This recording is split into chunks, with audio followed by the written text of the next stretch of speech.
बिस्मिल्लाहिर्रहमानिर्रहीम। ईमानी वज़ाइफ official channel के मुअज़्ज़ज़ सामीन गिरामी, अस्सलामु अलैकुम वरहमतुल्लाहि वबरकातुहू। जुम्मे के बाद का वजीफ़ा, जुम्मे वाले दिन बस ये 100 दानों की तस्बीह पढ़ लें। जो शख्स ये चाहता है कि इसके गुनाह माफ़ हो जाएं और अल्लाह इस पर राज़ी हो जाए, तो शख्स को चाहिए कि जुम्मे के दिन यानी जुम्मा की नमाज के बाद ये तस्बीह पढ़ ले। हज़रत इब्न अब्बास रज़ी अल्लाह तआला अन्हु से मरवी है कि रसूल करीम सल्लल्लाहु अलैहि वसल्लम ने फरमाया, जो शख्स जुम्मे के बाद 100 मरतबा सुबहान अल्लाहिल अज़ीम व बिहम्दिही 100 दानों की एक तस्बीह पढ़ेगा तो इसके 1 लाख गुनाह माफ़ हो जाएंगे और इसके वालिदैन के 20,000 गुनाह माफ़ हो जाएंगे।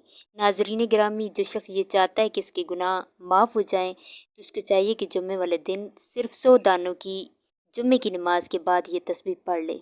नाज़रीन गिरामी, अगर आपको हमारी आज की वीडियो पसंद आई है तो इसे लाइक शेयर करें और मज़ीद इसी तरह की इस्लामी वीडियो देखने के लिए ईमानी वज़ाइफ ऑफिशियल चैनल को सब्सक्राइब करें। अल्लाह हाफ़िज़।